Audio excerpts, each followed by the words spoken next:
All right, guys, what's going on? Welcome back to Top Line. It's your boy Chris, and well, breaking news, guys. We wanted to see how all of this was gonna play out. You're starting to see some news roll in now. So it said the first domino to fall was Fred, but the first real domino was the Raptors getting Darko. Now Fred Vanvleet has opted out of his $22.8 million player option for the upcoming season. To me personally, I think he want to test the market. You know, you've heard the rumblings of I think Philly's been in the market for Fred VanVleet. Houston has been in the market for Fred VanVleet. You've heard the Lakers' name thrown out there for Fred VanVleet. It's a lot going on, man, and he's going to test the market. I don't think he's coming. I think that's pretty much a wrap at this point with him for Toronto because I don't know if he's going to go somewhere and get. I don't think the Raptors going to give him more, right? Now, again, you know, maybe he knows something. He got something lined up that, you know, because you know how it go, right? No tampering. You should not tamper. But come on, we all know, right? We all know how this all plays out when it comes to tampering. But that's not the case. That's neither here nor there, man. You got to look at it. Okay, Fred VanVleet is opting out of his player option, which means there's a great chance. Excuse me, it's a little rainy. It's a great chance that he's not coming back. So the question is, if you're looking at Fred VanVleet, you say he's leaving. First of all, I think he was key in the forming of that the championship team, right? Like he when I say forming, like his role was key in what he did, and I think that coming along with the, you know, I don't want to say it's not a rebuild, but kind of, I think he was ready to go. He was ready to go to the championship level, right? In his mind, I'm just saying what I believe. He was ready to go in the championship level, and it seemed like, you know, the young buck and the team starting to get younger and stuff like that. And to me, if I'm being honest, I feel like he kind of fumbled.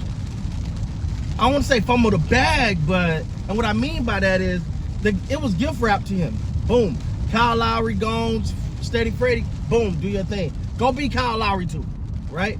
Now that's easier said than done because what I think most was valued with Kyle Lowry was his leadership.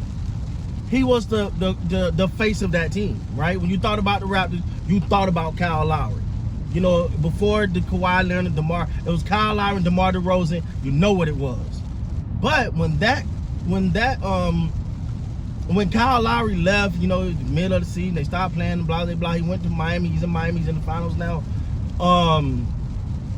But when he left, that's supposed to be Fred VanVleet's chance to take over, to be the guy. He was supposed to be the unsung leader of that team. And yeah, I saw the leadership quality, but I never really saw the team is all galvanized. Like with Kyle Lowry, it felt different. I could be wrong, but it felt like the team was like, what Kyle say? All right, cool. What we doing, Kyle? All right, cool. You know what I'm saying? Like, but to me, the distinguished difference was between the two was Kyle Lowry knew how to affect the team other than just scoring, right? Like he gonna sell some fouls. He will flop. He will put his body in the way. He will get a lot of charges.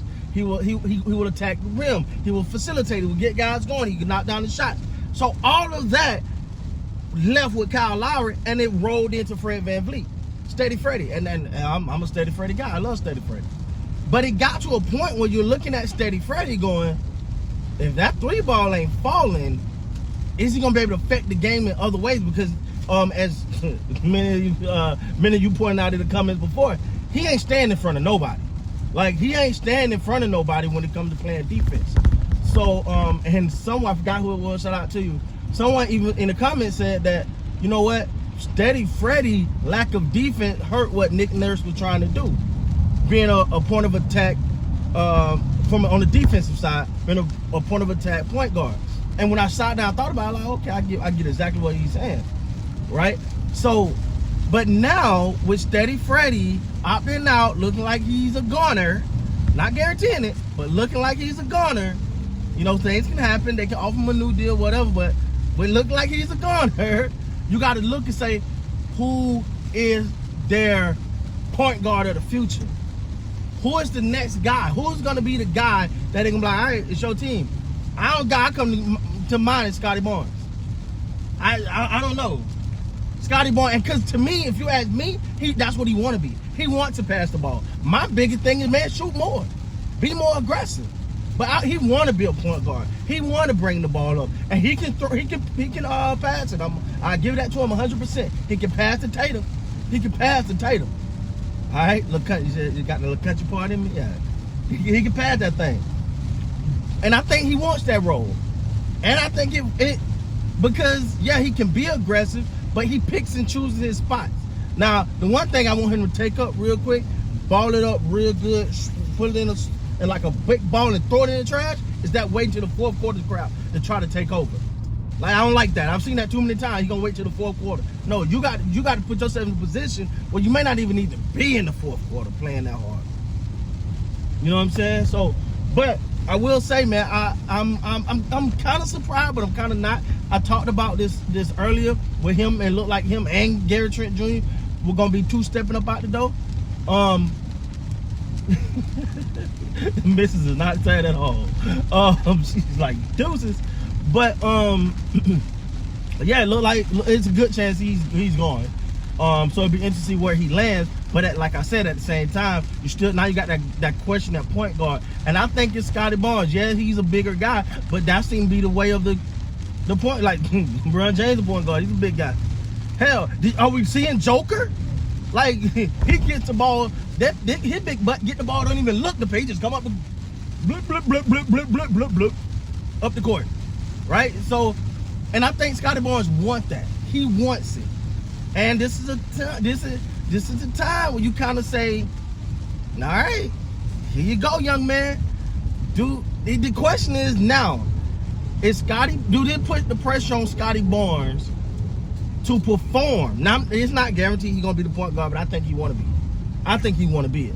So, but do this put that pressure on him now, and can he live up to that pressure and accomplish that?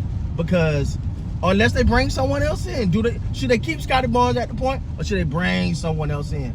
We'll see how it all goes. But then again, like I was saying before, now that the coach is in, you notice how once the coach came in, this domino fell, because the coach wants to know who he has and who he don't, and what type of players he want and the type of players he do not want. So we'll see, man. Hey, but look like Steady Freddie's up out of here, man. But anyway, you know what I'm saying? He's a champion. Hey, does Steady Freddie, man. I hate to see him go, but I understand. But now, who they gonna come get to fill in that spot, man? So with that being said, guys, please like, comment, subscribe to the channel. Until next time, you guys be great, man.